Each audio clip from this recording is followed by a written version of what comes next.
Telepathy 101, a primer for the gift of infinite voice.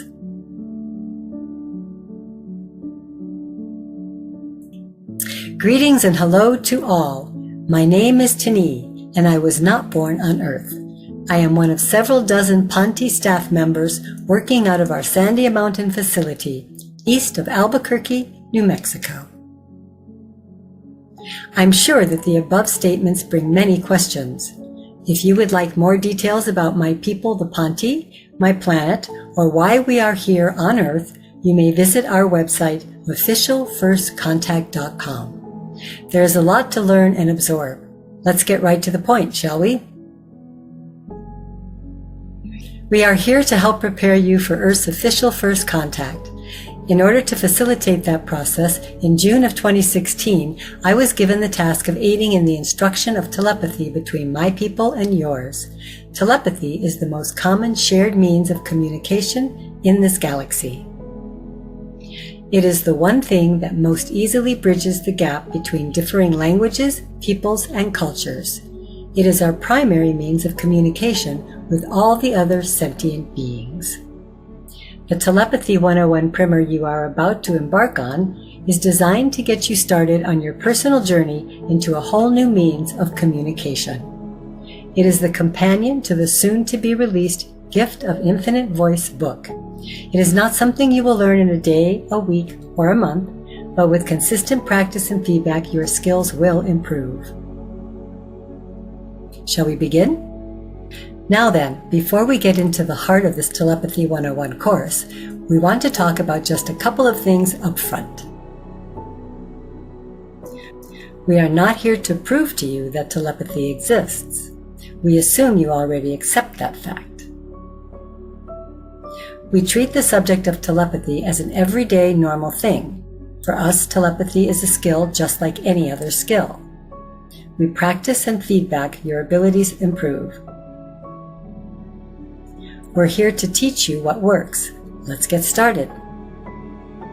First, let's talk a little about what telepathy really is. It's not just a voice in your head. That's what you've learned from movies and television. Telepathy comes to you in images, emotions, and symbolic concepts, as well as words and phrases. Telepathy can also contain direction and distance, as well as other details about the sender. You'll learn telepathy faster and easier if you go with your strengths and build on whatever works. What do we mean by that? Everyone's learning style is just a little different. Some folks remember things easier if they see it, others if they hear it, and still others if they put their hands on it. Just like you learn anything ever, you will learn your telepathy faster and easier if we gear your training to your learning style. That just makes common sense. So let's first figure your learning style. Think back to when you were last in school. Did you learn best when you saw the information? Was it easier to remember if you learned it that way? If so, you're a visual learner. Did you learn and memorize things easier by hearing the information? If that's the case, you're an auditory learner. If it's much easier to learn or remember things when you touch or manipulate it with your hands, you're a kinesthetic learner. Those of you who are always in motion or need to experience things in three-dimensional space, like an athlete or a dancer, are called spatial learners. Why is any of this important? Because if you cater your telepathy training directly to your own personal learning style, you'll get farther, faster, and easier. So how do you do that? First, it's very possible that you fall into more than one of the learning style categories. Let's talk about each one of these briefly.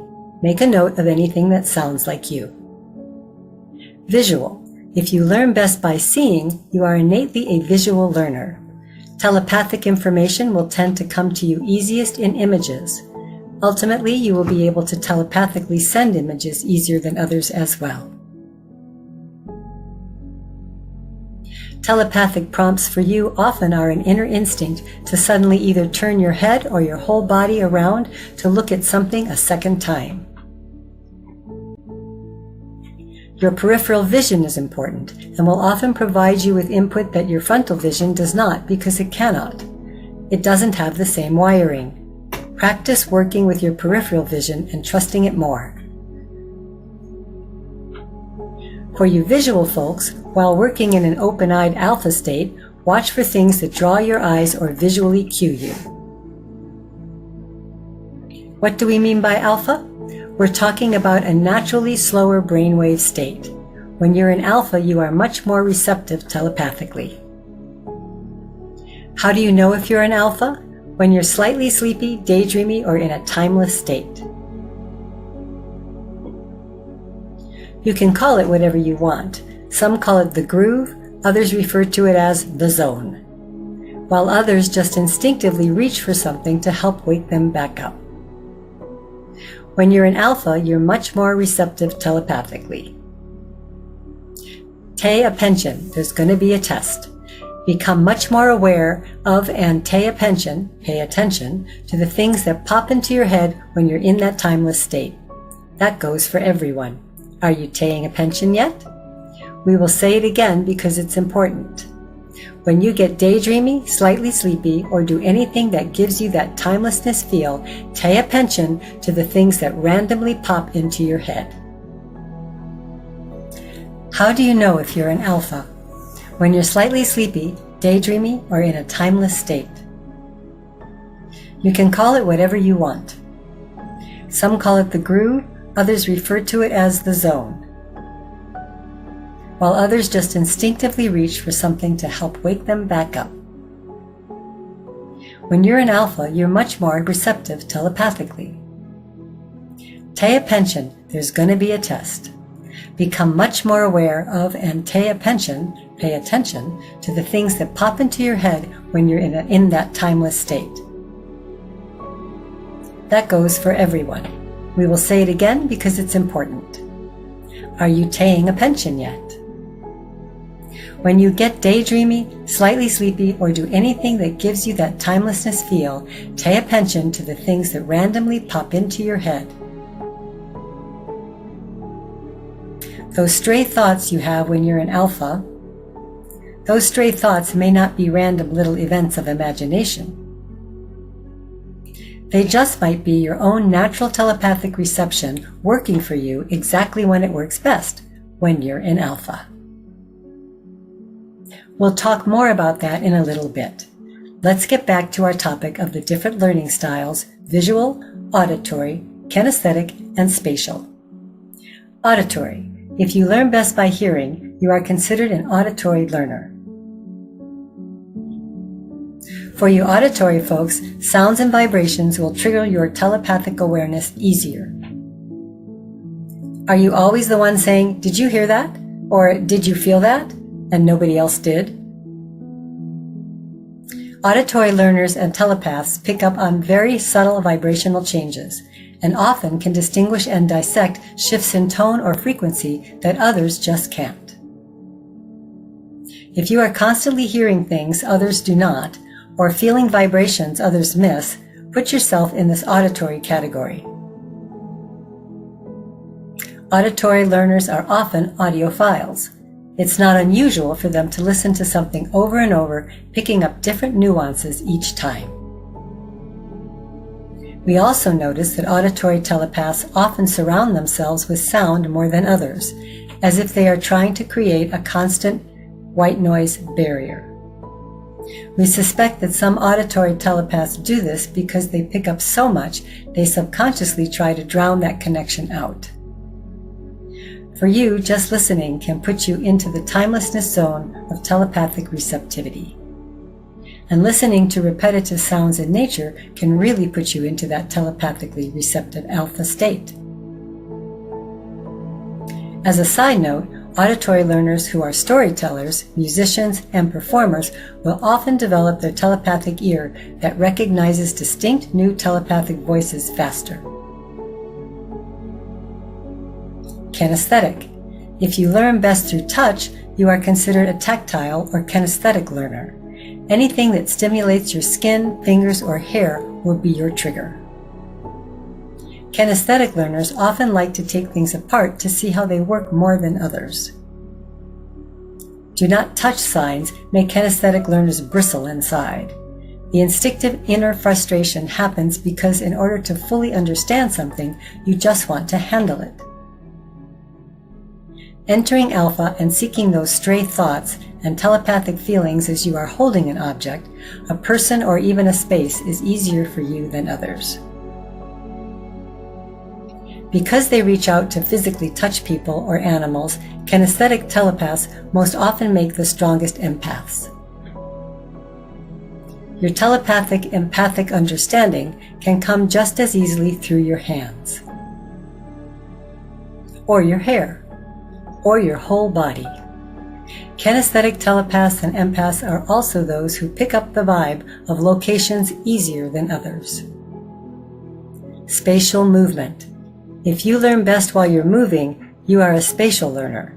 Athletes and dancers, as well as those who struggle to sit still, fall into this category. Movement is the key to your telepathy. You need to move and watch for any motion that takes place around you from any source. Repetitive motion puts you into alpha very quickly. You enter into the zone when you move, doing anything over and over. You spatial learners more often fall into a sort of telepathic hunter-gatherer group. You folks tend to utilize all your input in a whatever telepathically works fashion. Most Earth humans are mutts instead of purebreds when it comes to telepathic learning styles and perception skills. Most of you receive your multisensory input in a variety of ways, not just one. Can you be primarily a visual telepath with a dash of kinesthetics thrown in? Sure. Keeping a journal, we recommend getting a spiral notebook to use as your telepathic dream paranormal journal. Keep it in easy reach of where you sleep, open to the next blank page with a pen ready. We want you to be able to grab it in the dark and write without even having to turn on a light. Record everything you recall from your dreams. Journal all your unusual experiences every day. Note any and all sent and received telepathic pings. All entries need to have the date, time, and include a detailed description along with the phase of the moon. After 100 days or more, look back to see if you can begin to find your own patterns. Let's shift gears and talk about your brain for a bit. Every single day you naturally shift from beta, awake and alert, into alpha, sleepy, daydreamy. See how alpha sits right in the middle between gamma, really awake, and delta, really asleep. Beta, waking consciousness or your everyday awake, aware, going on about your day rhythm. Alpha, a slower rhythm where you feel slightly sleepy or daydreamy, spacey or timeless. In alpha state, you are more receptive telepathically and more accurate. You shift naturally from beta to alpha 5 times every day. Waking up, that feeling when you are just waking up and not quite here yet. Mid-morning yawns, the feeling of needing another cup of coffee, so to speak. Mid-afternoon yawns, that after lunch need to digest and I could use a nap feeling.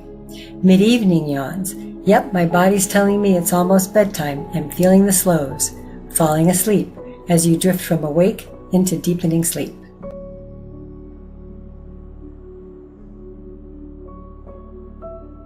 Pay attention to the things that come up to you while you are in this daydreamy alpha state. Your telepathic reception is naturally running much stronger then. The more time you proactively choose to put yourself into alpha, the faster you'll develop your telepathy. Repetitive activities and no-brainer automatic pilot-type daily chores can all shift you into alpha. So will creative things that take you into a timeless place, like music, painting, or just about any artistic creative activity. You all know learning any new skill in everyday life takes regular practice and feedback because you are literally rewiring your brain's connections. Learning telepathy is no different. Find ways to practice your telepathy for a minimum of 30 minutes a day in a way that also gives you immediate telepathic feedback. But here's the best part. The more fun you have with your practice, the faster you'll improve. That's because during fun and play, your bodies make a different brain chemistry, which causes the creation of new neurological connections, for example, learning, to be laid down faster and easier. This is the end of part 1. Please continue to part 2.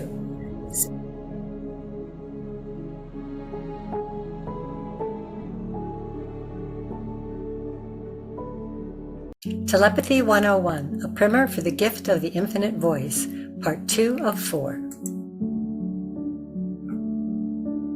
Be sure to watch part 1 before proceeding with part 2. It is important to have reviewed the basics given. Telepathy practice ideas. We're sure you can come up with better ones after reading these. You mean we have homework? If your cell phone beeps while someone is leaving you a message, before you pick it up, determine anything you can about the caller, the emotions, or anything concerning content of the message. Play an old-fashioned game of cards. Agree ahead of time that good-natured telepathic cheating is not only allowed but encouraged for practice purposes, and then go have fun. Make a telepathic play date and keep track of your accuracy together throughout the day. How long can you operate on telepathy alone? Great practice for a group of adults or kids is telepathic hide and seek. Adults, you better watch out. The kids are usually really good at this one. You all have to work at getting to a place of emotional honesty. This is especially true for all of you out there who were taught to shut down or stuff your feelings. Experience has shown that you'll get a big telepathic jump when you shift from cognitive awareness in your head to conscious awareness in your heart. If you want to get good at your telepathy, you have to fully embrace all your emotions. Full emotional honesty with yourself is not optional in telepathy, it's required. That's when things will suddenly become much clearer. Guys, if you want to find your true emotional balance, you have to respect and embrace your intuitive, creative, feminine side. Gals, if you want to develop your telepathic balance, you have to develop your fortitude, inner strength, and emotional male side. Learn to wear your telepathic connection like a loose-fitting garment. Become aware you are a receiver that's always turned on. Have your telepathic ear gently tuned in and running in the background for longer and longer periods of time each and every day. We suggest you plan on working up to walking telepathically connected 24/7, 365. It may take you a year or several years if you don't have the time to devote to it because of your 9-to-5 job. That's okay. Progress according to your own schedule. Remember, you're seeking personal progress, not perfection. You will make mistakes. That's okay. It's just part of the process of learning. We have another brain-related topic to add to your telepathic training: background and foreground thoughts. What do you mean? You already know you can read a book and listen to music at the same time. Your brain can do that multitasking.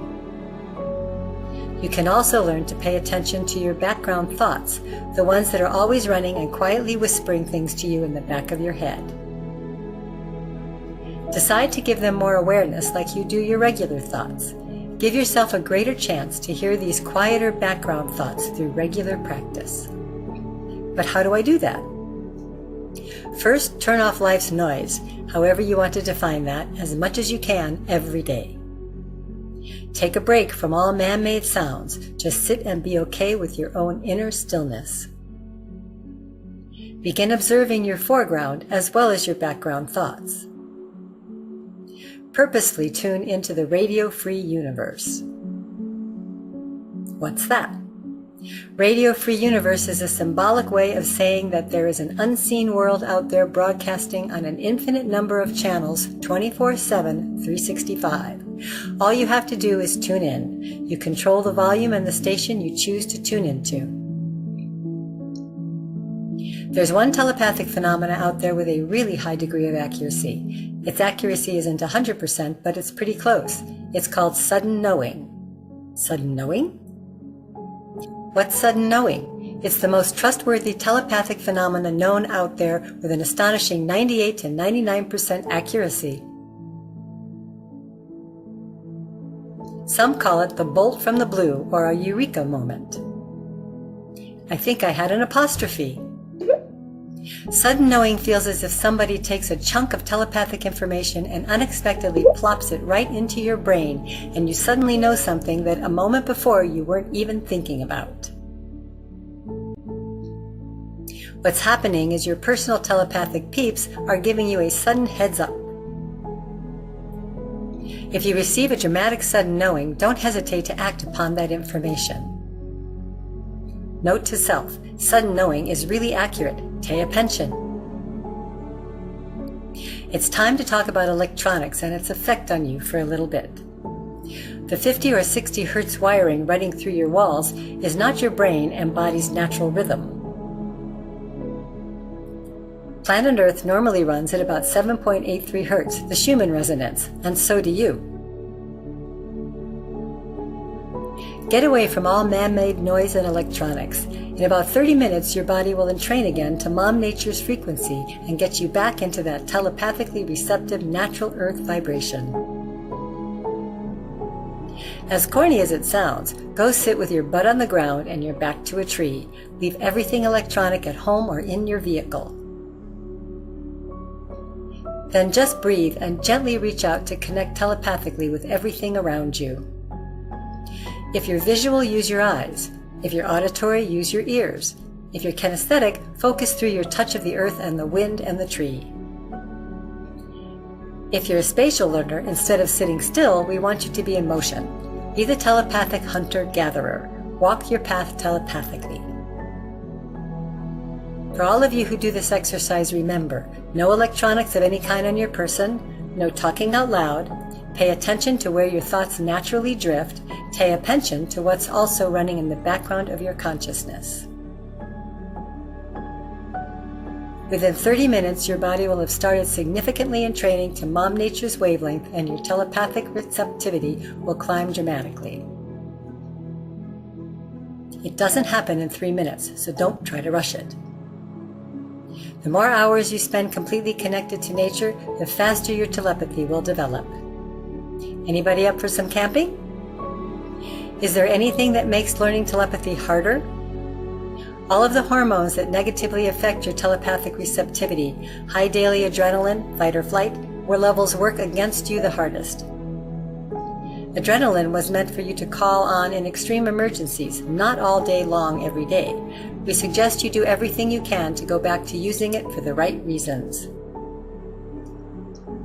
Immediately begin today to reduce your personal adrenaline levels by proactively deciding to consciously move at a more observant, listening, and thoughtful pace. Declutter your schedule everywhere you can. Say no to the unimportant little stuff.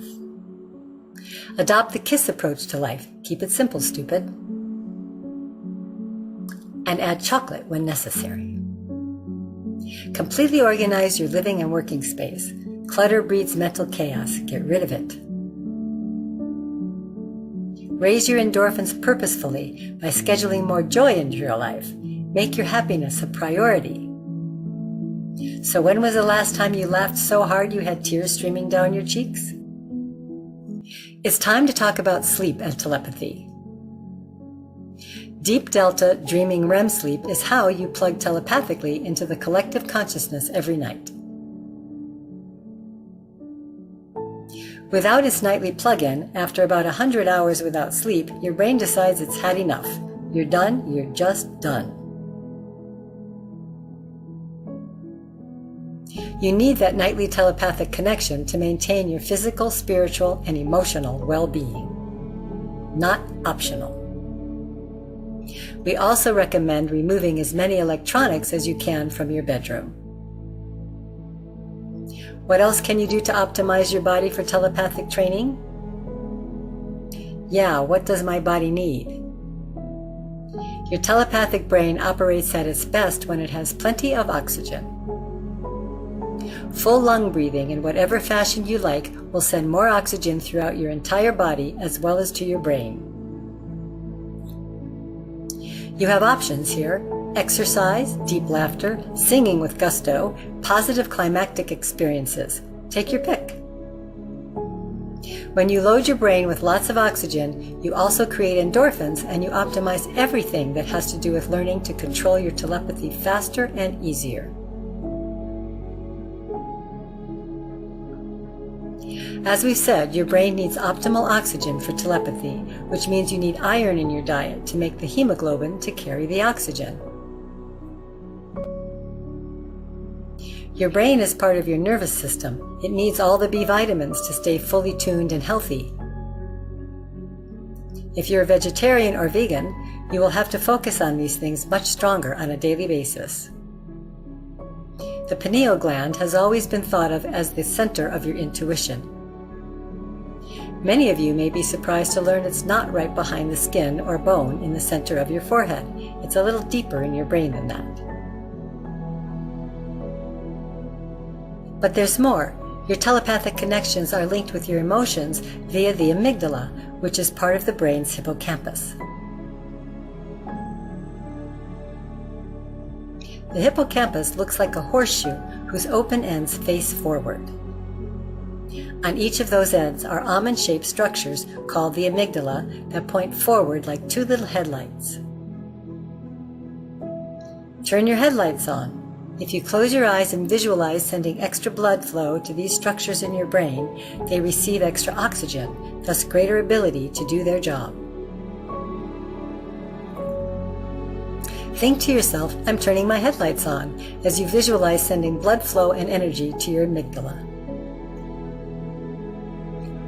Do not be alarmed you feel an emotional wave to rise up inside you. This is normal. Allow it to surface in a right-minded way. Okay, enough about brain science for now. Let's switch subjects and talk about having fun. If you want to learn your telepathy 10 times faster, just make it really, really fun. Seek those endorphins. Make your learning a hoot. Your telepathic learning will improve 10 times faster. And you might just look forward to doing your homework. Also, if you wish to start practicing with a partner, make it a person you know well. It makes it much easier to have success at the beginning. One of the most effective and inexpensive ways to do this is to grab a deck of cards and choose a game where your opponents are required to study their own hands. See if you can pick up on the images they see, on what they're thinking. Good-natured telepathic cheating is encouraged for fast, fun learning. Reward your telepathic successes. But don't give yourself a hard time if you do not get something right. Let it roll off your back like water off a duck. Being hard on yourself will slow down your learning. You don't want that. So don't expect perfection from yourself. You gotta figure you'll make mistakes. It would be weird if you didn't. Keep practicing and rewarding the positive. Keep journaling your progress every day. This is the end of part 2. Please continue to part 3.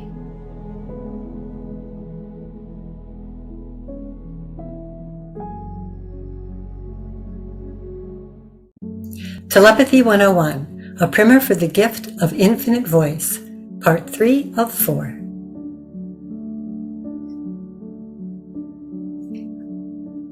Please be sure to watch part 1 and 2 before proceeding with part 3.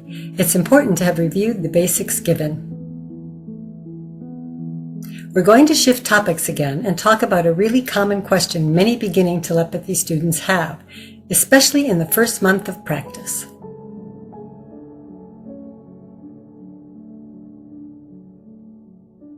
Am I really hearing a telepathic voice, or am I making it up? In the beginning, some students report that the voice they hear in their first telepathic interactions sounds like their own head voice. This is not unusual. It's the main reason we hear students say, "I don't know if I'm doing this right." Maybe it will make sense if we explain it like this. Musicians who want to learn to develop perfect pitch know that they can train their ear to recognize specific notes, whether it's an F sharp or a B flat. Learning to tune in telepathically to different individuals is a similar process. Ultimately, you're developing new neural pathways that recognize unique vibrational signatures. Trust the process, put in the time, it gets easier. With practice, you'll learn to recognize unique telepathic voices much more quickly. If you practice 30 minutes a day, every day, it usually takes about a month. How do you know for sure that you're not making it up? Record the words, the concepts, and the images. Are you getting new information you had no prior knowledge of? Is the information stream being delivered in a way you do not normally think or feel? Analyzing the contents of the telepathic interaction should tell you whether you are inserting information or whether you are picking up on someone other than yourself. But, and this is a big but, do not even try to stop and do that analysis while you are still receiving the input. Don't even think about it. Allow the telepathic connection time to finish its course naturally. Be patient. Make sure you got it all. Stay in receptive telepathic mode until it's completely finished. When it's done, you will have all the time in the world to analyze the heck out of your telepathic experience. But while it's happening, don't interrupt it. You'll lose it and might not be able to get it back. We also recommend you examine your telepathic experiences to look at how your physical body usually responds. What do you mean? Where were you getting that voice or those images in your body? Was it inside your skull, in the back, the front? Be specific. Did your abdomen, gut feel different? Butterflies, maybe? Did you feel any changes in your chest or over your heart area? Did the emotions hit you there, elsewhere? Did you also have a goosebump physical body response? Did the hair on your head, arms, or the back of your neck react? Did you pick up an entirely different physical reaction unique to you? Knowing how your physical body responds will give you a greater heads up for next time and for building your trust in yourself. Next, we would like to talk about something we like to call, if you ask a telepathic question. If you're sitting in the forest minding your own business and you telepathically pose an open-ended question, you honestly don't know who's going to answer. You don't know if it's a woodman, forest folk, an ET, a multidimensional being, or the ghost of your great Aunt Matilda come to visit. You just don't know.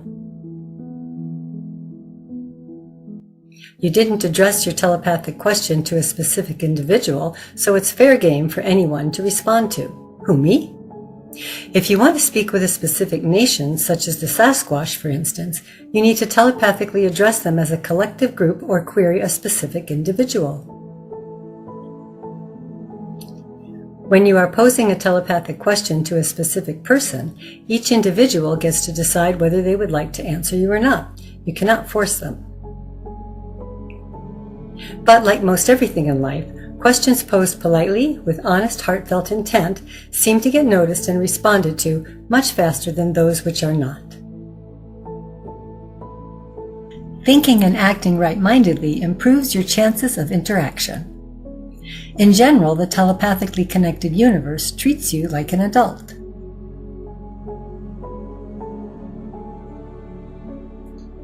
It seems to operate under the philosophy that you're ready to receive the answer when you're ready to ask the question, but you gotta ask. Getting pinged and telepathic protocols. How do you know if you're being telepathically pinged? If your ping is coming from a telepathic beginner, another Earth human, it may be weak and not come as clearly. Over the years, we've noticed these weaker Earth human pings seem to have several things in common. Often, a sudden background thought of someone springs into your mind behind your foreground thoughts. They seem to come to mind for no reason. Guess again. You may experience one of the physical body responses we talked about previously. You may find yourself suddenly wanting to hush the noise around you, as if you need to listen again for something you thought you started to hear. You might even instinctively raise your hand as if to hush the noise around you. You may recognize that suddenly you feel as if you've just had a friendly greeting and someone or something else feels present, a feeling like, did someone just call my name or say hello? Physically, you might have a pop your head up response. Hello? You may find yourself suddenly turning your entire body around to look and listen. The body reacts first. The telepathic ping may or may not come with a direction and distance sense or other information about the sender.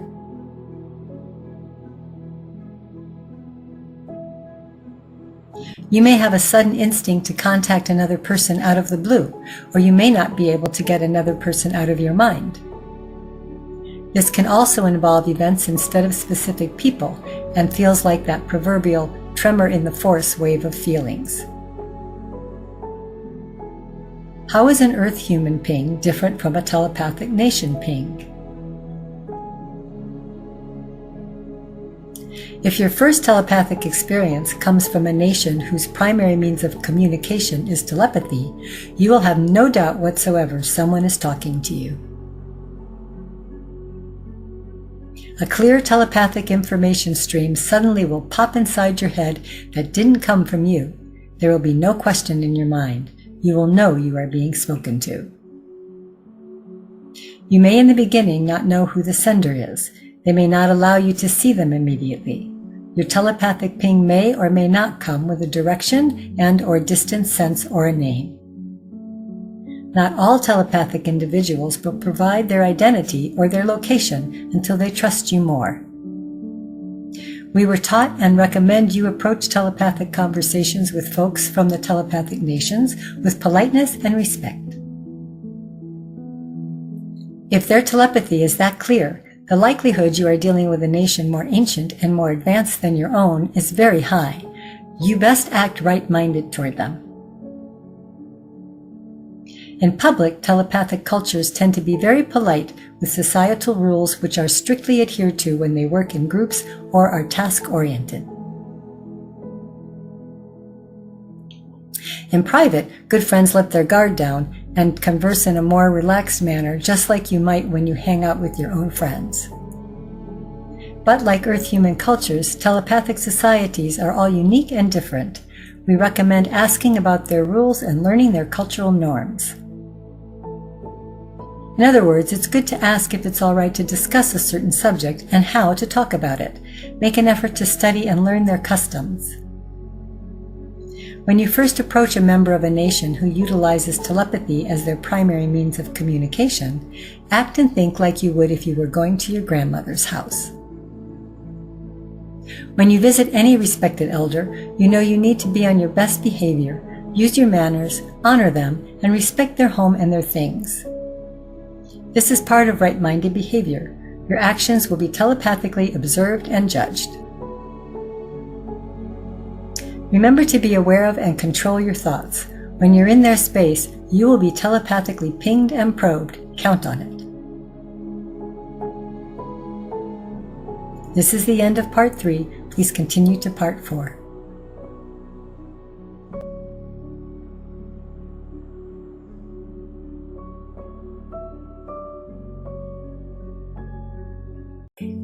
Telepathy 101, a primer for the gift of the infinite voice, part 4 of 4.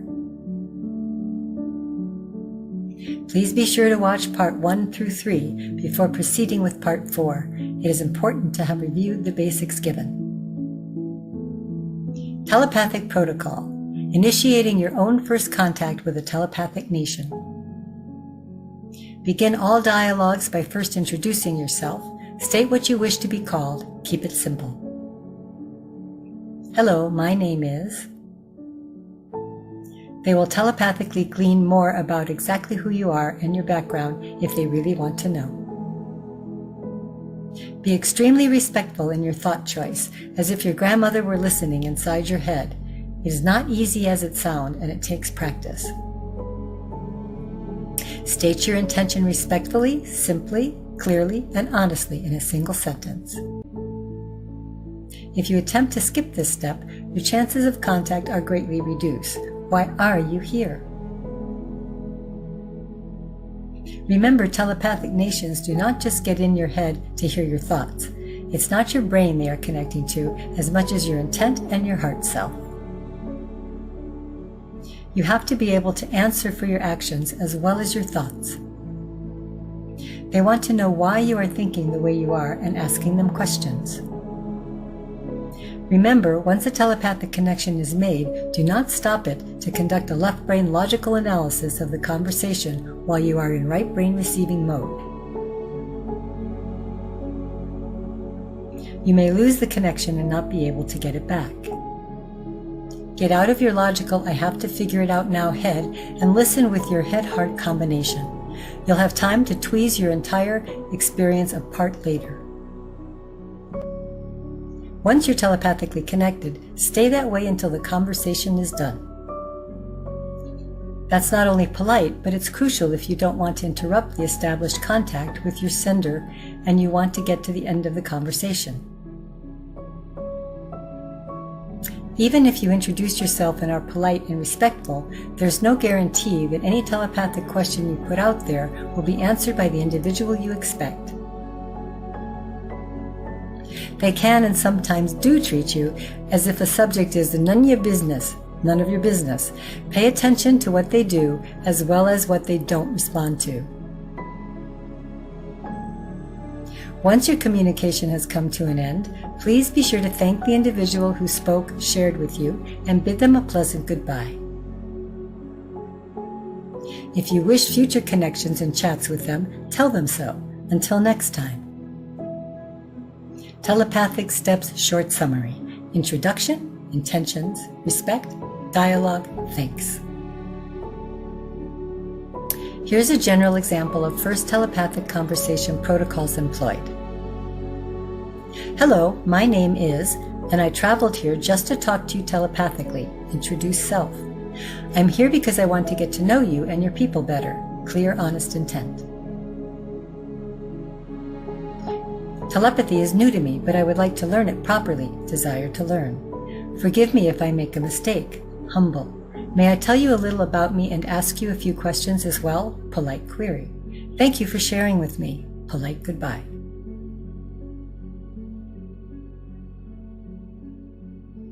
After you've worked with an individual several times, these protocols become more relaxed and less formal for some of the telepathic nations, such as the Big Brothers Sasquatch and the Panti. We need to say a little about telepathic overwhelm. Just expect it. About 98% of Earth humans will be emotionally and physically overwhelmed after their first big telepathic encounter. After you've had a big telepathic encounter and/or you've maintained a connection for a longer time than usual, at some point a feeling of being overwhelmed will hit you like a ton of bricks. When you yourself personally begin to realize the enormity of the telepathic and multidimensional world around you, and what you've been missing that you didn't even know existed, and what you're plugging into now and how big it really is, you will be overwhelmed.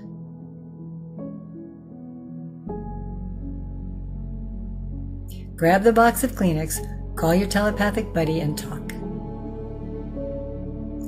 Yes, it's a lot to connect with and comprehend, physically, emotionally, and spiritually. We know. You survived it up to now, didn't you? But even though a year from now you will have developed a much stronger telepathic skill set than you have currently, there will still be days that are telepathically exhausting. You don't have to telepathically take on everything all at once.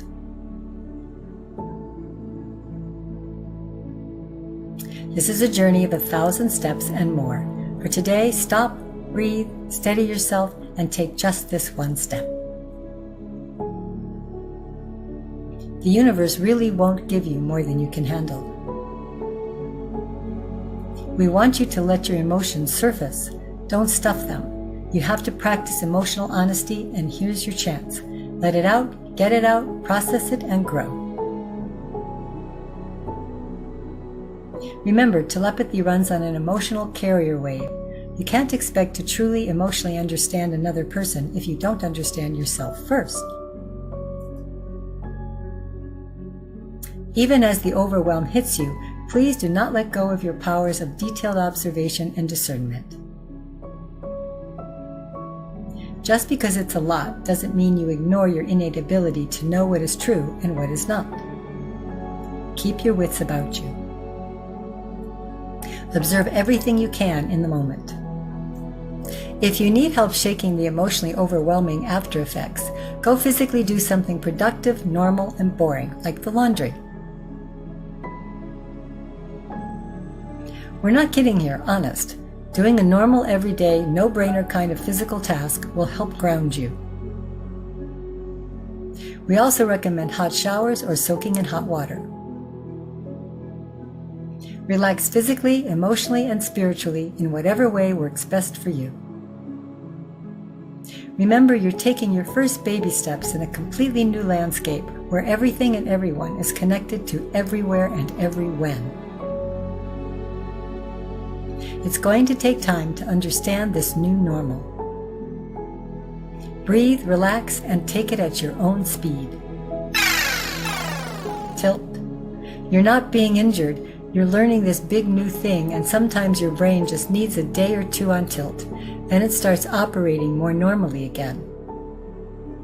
One of the analogies we use to describe this whole process goes something like this.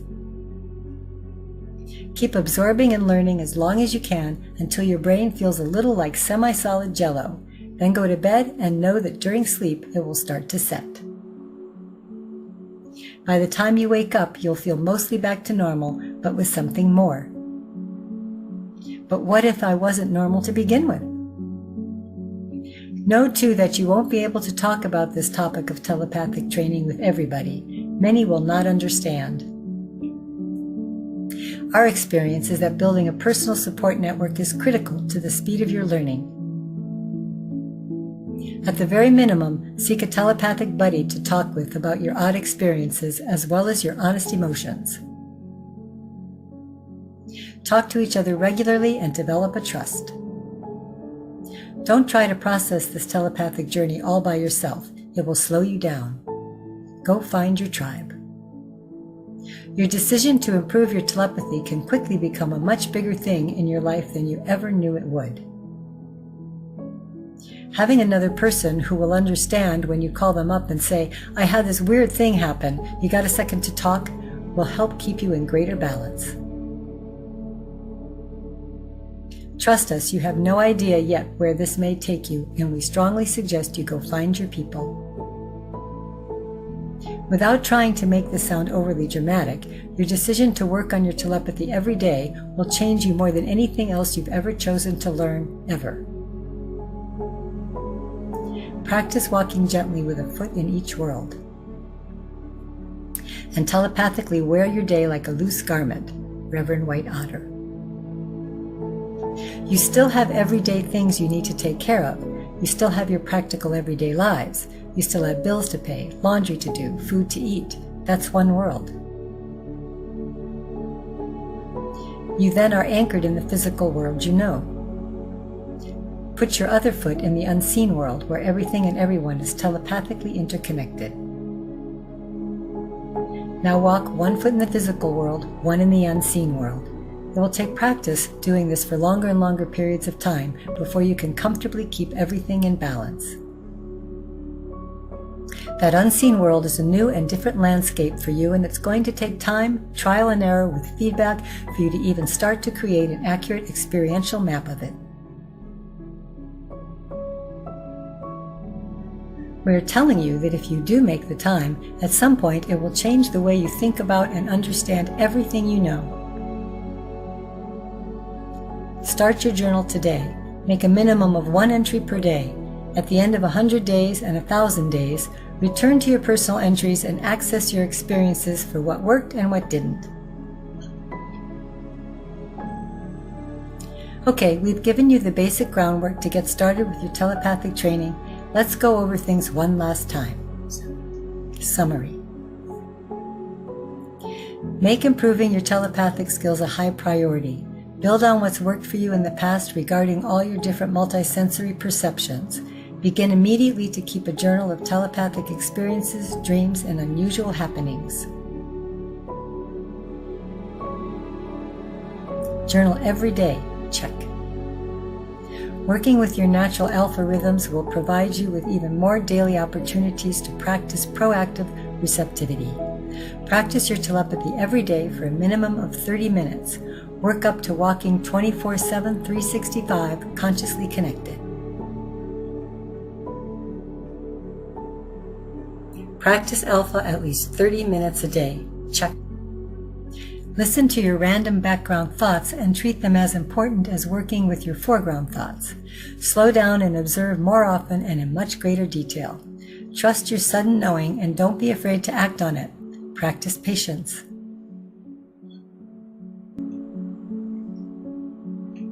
Background thoughts, sudden knowing, and patience. Check. Get away from everything electronic for 30 to 60 minutes every day. Seek Mom Nature's natural frequency. Learn to entrain to it quickly and connect deeply.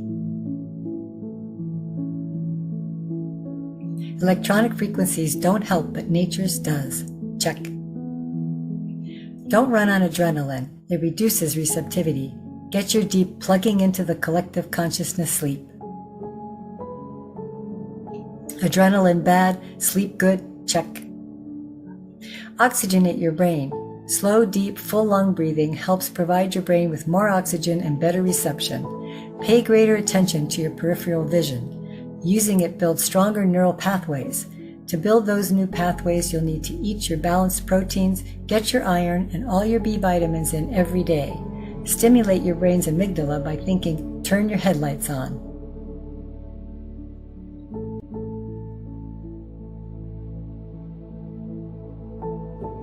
Eat right and turn your headlights on. Check. Thankfulness, happiness, joyfulness, playfulness will all change your brain chemistry enough to increase your learning speed by 10 times. Reward your successes and don't chide yourself if you're not able to do something. Go play, have fun, learn, and repeat.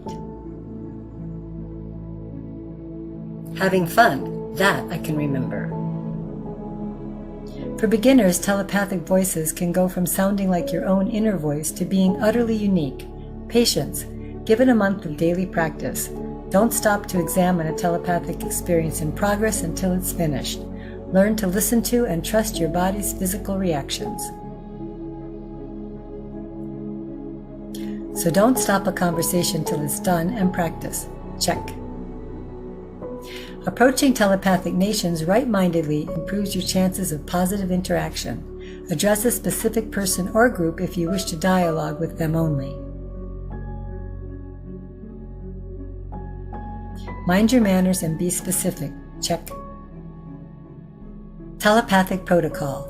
Be polite, introduce yourself, be honest with your intent and your words.